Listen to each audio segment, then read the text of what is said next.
Effectively using the National Electrical Code, or NEC, index involves several key strategies. Firstly, employ specific keywords. Instead of searching for broad terms like wiring, use more precise keywords like conduit fill or ground fault protection. Secondly, explore related terms. Don't limit yourself to the exact words. Consider synonyms, abbreviations, and similar concepts. Thirdly, use the additional materials section. This section contains definitions, tables, and diagrams that can help you interpret and locate specific codes. When using Charles Miller's illustrated guide, browse the table of contents. The guide organizes codes by topic, making it easier to navigate. Utilize the cross-references. Many codes have references to other related sections, which can lead you to additional information. Examine the illustrations. The guide includes numerous illustrations that visually represent code requirements, making them easier to understand. Other tricks involve several options. Firstly, use the NEC Online Explorer. The NEC website provides a searchable online version of the code. Secondly, attend code seminars and workshops. Experts often provide tips on finding codes and interpreting requirements. Thirdly, join online forums and discussion groups. Engage with other electricians to exchange knowledge and learn about code application. Fourthly, develop a mental map of the NEC. Over time, you'll develop a better understanding of the structure of the code and where to find specific information. Fifthly, take advantage of code violations. When you encounter a violation, note the associated code number. This can help you learn about specific code requirements. Sixthly, use the Code Finder smartphone app. This app allows you to quickly search the NEC and find related codes. Seventhly, consider memorizing key code sections. While it's not always practical to memorize the entire NEC, having a basic understanding of frequently used sections can be helpful in quickly referencing information. The NEC is organized into chapters, articles, and sections, each addressing specific aspects of electrical installations. To effectively navigate the NEC, it is helpful to understand its structure. Chapter 1 provides general requirements applicable to all electrical installations.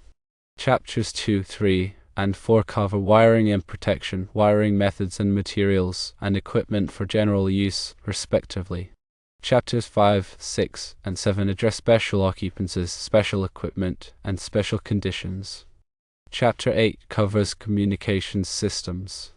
Chapter 9 contains tables and examples. Articles within each chapter provide more specific requirements for particular topics. Sections provide detailed instructions and specifications.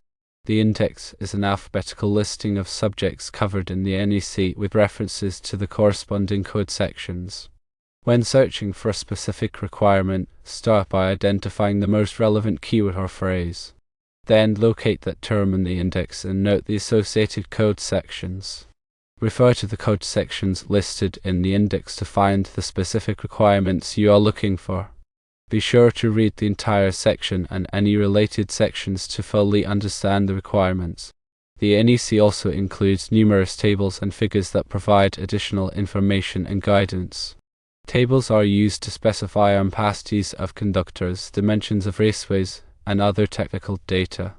Figures illustrate wiring diagrams, equipment configurations, and other visual representations of code requirements.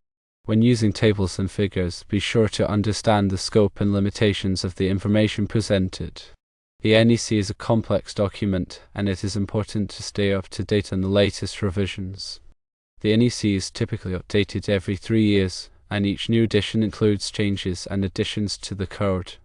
To ensure that you are using the most current information, subscribe to a reputable electrical industry publication or attend continuing education courses on the NEC.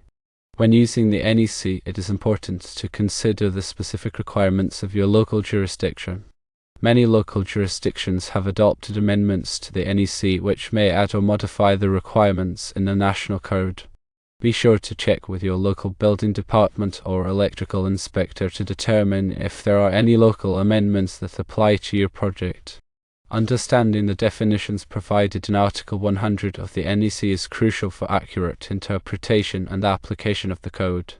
These definitions clarify the meaning of terms used throughout the NEC, ensuring consistent understanding and preventing misinterpretations.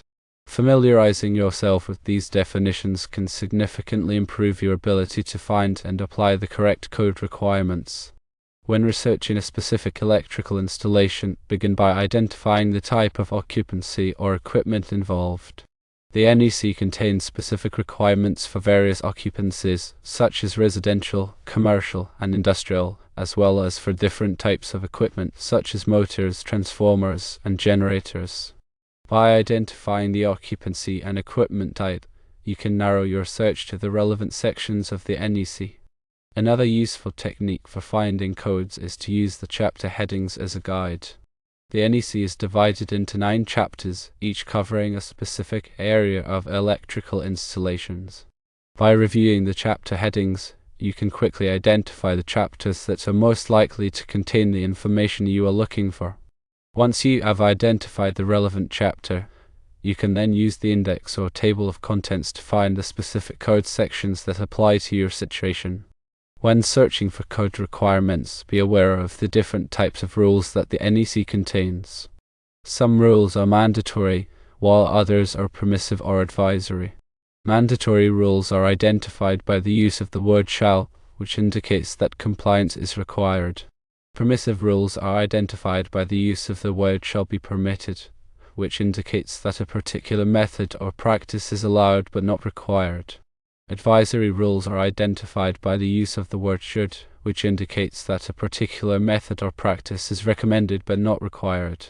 When applying the NEC, it is important to understand the difference between these different types of rules and to comply with the mandatory rules at all times. The NEC contains many tables that provide information on conductor ampacity, conduit fill, and other important parameters. These tables are essential for ensuring that electrical installations are safe and comply with code requirements. When using these tables, it is important to understand the conditions under which the values are valid and to make appropriate adjustments for ambient temperature, conductor bundling, and other factors. In addition to the NEC itself, there are many other resources available to help you find and understand code requirements. These resources include handbooks, textbooks, online forums, and training courses. By taking advantage of these resources, you can expand your knowledge of the NEC and improve your ability to apply it effectively. When working with electrical installations, it is always important to prioritize safety.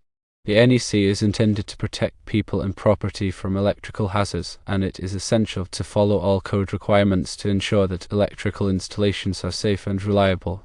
If you are unsure about any aspect of the NEC, consult with a qualified electrical inspector or engineer. The NEC addresses the proper selection and installation of overcurrent protection devices, such as circuit breakers and fuses. It specifies requirements for interrupting ratings coordination and selective coordination to ensure that the electrical system is adequately protected from overcurrents and short circuits.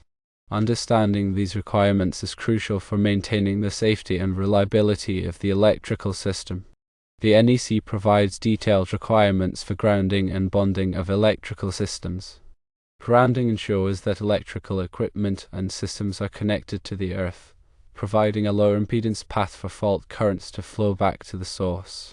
Bonding ensures that all metal parts of the electrical system are electrically connected, minimizing the risk of electric shock. Proper grounding and bonding are essential for protecting people and property from electrical hazards. The NEC specifies the types of wiring methods that are permitted for different applications. Wiring methods include conduit, cable, and raceway systems. The NEC provides detailed requirements for the installation of each type of wiring method, including requirements for support, protection, and conductor fill. Selecting the appropriate wiring method for a particular application is important for ensuring the safety and reliability of the electrical system. The NEC addresses the installation of electrical equipment in hazardous locations such as areas where flammable gases or vapors are present. It specifies the types of equipment that are permitted for use in hazardous locations and the installation methods that must be followed to prevent explosions and fires. Working in hazardous locations requires specialized knowledge and training, and it is essential to follow all NEC requirements to ensure safety. The NEC contains requirements for the installation of low-voltage systems, such as those used for lighting, control, and signaling. These systems often operate to 50 volts or less and are subject to different requirements than higher voltage systems. The NEC specifies the types of wiring methods, overcurrent protection, and grounding that are required for low-voltage systems. The NEC addresses the installation of renewable energy systems such as solar photovoltaic, or PV, and wind power systems. It specifies requirements for the interconnection of these systems to the electrical grid, as well as for the wiring, overcurrent protection, and grounding of the systems themselves. Renewable energy systems are becoming increasingly popular, and it is important to follow NEC requirements to ensure that they are installed safely and reliably. The NEC addresses the installation of electric vehicle, or EV, charging equipment. It specifies requirements for the wiring, overcurrent protection, and grounding of EV charging stations, as well as for the location and accessibility of the charging stations. As electric vehicles become more common, it is important to follow NEC requirements to ensure that EV charging stations are installed safely and conveniently. The NEC addresses the installation of swimming pools, hot tubs, and spas. It specifies requirements for bonding, grounding, and ground fault circuit interrupter, or GFCI, protection to prevent electric shock hazards. Swimming pools, hot tubs, and spas are potentially dangerous environments, and it is essential to follow all NEC requirements to ensure the safety of swimmers and bathers. The NEC provides specific guidelines for conductor ampacity, which is the maximum current a conductor can carry continuously without exceeding its temperature rating. Table 310.15b16 in the NEC is a crucial reference for determining conductor ampacities based on insulation type and ambient temperature. Adjustments must be made for ambient temperatures exceeding 30 degrees Celsius or 86 degrees Fahrenheit, and for situations where multiple current-carrying conductors are bundled together. These adjustments ensure that conductors operate within safe temperature limits, preventing insulation degradation and potential fire hazards. Conduit fill is another important factor addressed by the NEC. The NEC specifies the maximum percentage of a conduit's cross-sectional area that can be occupied by conductors. This is to ensure adequate heat dissipation and prevent damage to conductors during installation. Chapter 9, Table 1 of the NEC provides the maximum allowable fill percentages for different types of conduit.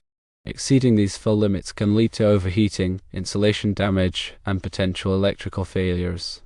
Ground fault circuit interrupters, or GFCIs, are critical safety devices that protect against electric shock.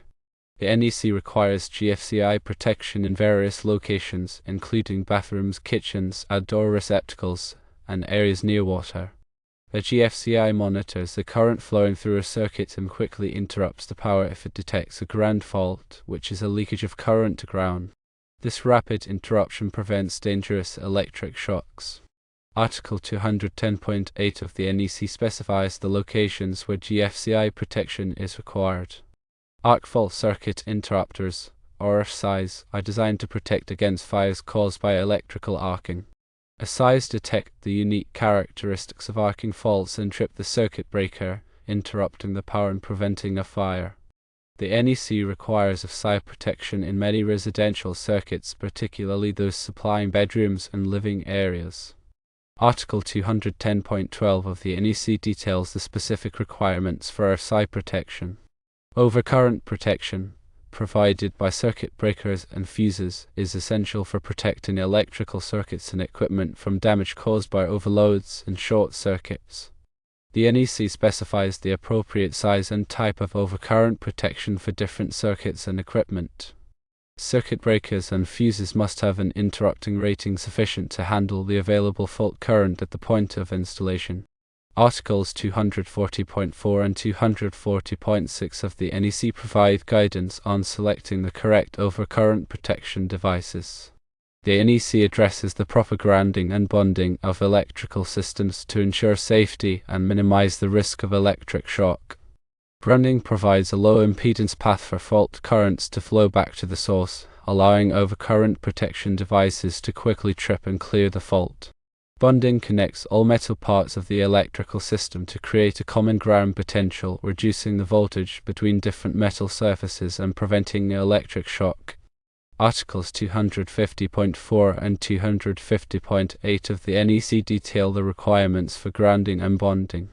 Surge protection devices, or SPDs, protect electrical equipment from voltage surges caused by lightning strikes or other transient events. SPD divert the surge current to ground, preventing it from damaging sensitive electronic equipment. The NEC recommends the use of SPD in various applications, particularly for sensitive electronic equipment and in areas prone to lightning strikes. Article 285 of the NEC provides guidance on selecting and installing SPD.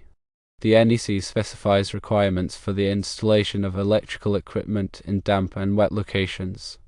Equipment installed in these locations must be rated for the environment and protected from moisture.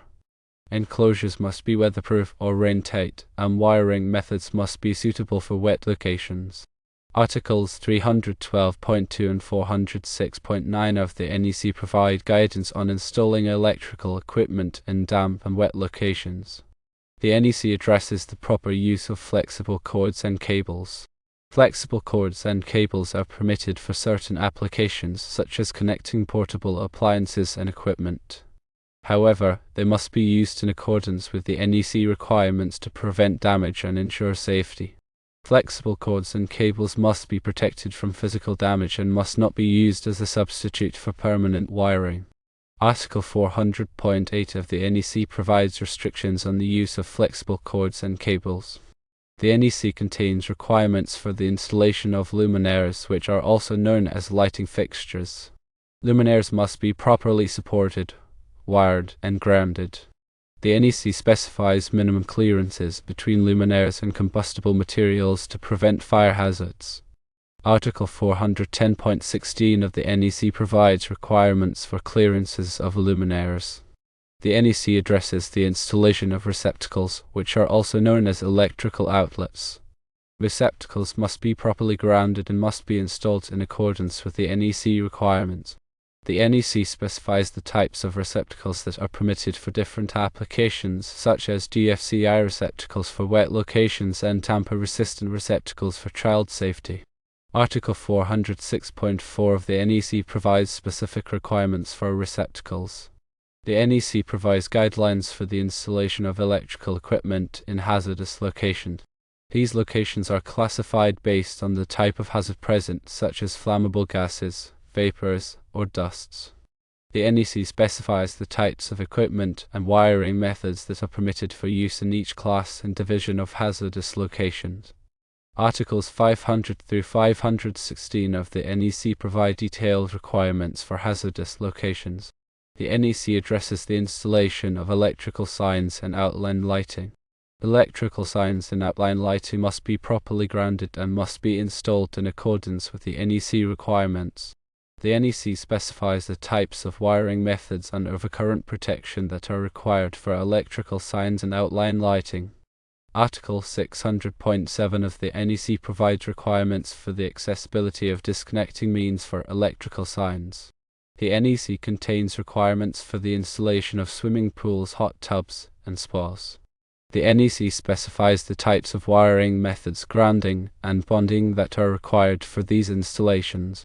The NEC also requires GFCI protection for receptacles and equipment located near swimming pools, hot tubs, and spas. Article 680.26 of the NEC addresses bonding of metal parts for swimming pools, hot tubs, and spas. The NEC addresses the installation of electric vehicle charging systems. The NEC specifies the types of wiring methods, overcurrent protection, and grounding that are required for these systems. The NEC also provides requirements for the location and accessibility of electric vehicle charging stations. Article 625.22 of the NEC provides the wiring methods for electric vehicle supply equipment. The NEC provides requirements for the installation of solar photovoltaic or PV systems. The NEC specifies the types of wiring methods, overcurrent protection, and grounding that are required for these systems. The NEC also provides requirements for the interconnection of solar PV systems to the electrical grid. Article 690.31 of the NEC provides wiring methods on or entering buildings. The NEC addresses the installation of wind power systems. The NEC specifies the types of wiring methods, overcurrent protection, and grounding that are required for these systems. The NEC also provides requirements for the interconnection of wind power systems to the electrical grid. Article 694 provides comprehensive regulations for small wind electric systems. The NEC contains requirements for the installation of generators. The NEC specifies the types of wiring methods, overcurrent protection, and grounding that are required for these systems. The NEC also provides requirements for the transfer equipment used to switch between the utility power and the generator power. Article 700 details emergency systems. The NEC addresses the installation of energy storage systems, such as batteries. The NEC specifies the types of wiring methods, overcurrent protection, and grounding that are required for these systems. The NEC also provides requirements for the ventilation and fire protection of battery rooms. Article 706 covers energy storage systems. The NEC provides requirements for the installation of fire alarm systems. The NEC specifies the types of wiring methods, overcurrent protection, and grounding that are required for these systems. The NEC also provides requirements for the testing and maintenance of fire alarm systems. Article 760 contains information on fire alarm systems. The NEC contains requirements for the installation of communications systems such as telephone, data, and cable television. The NEC specifies the types of wiring methods, grounding, and bonding that are required for these systems.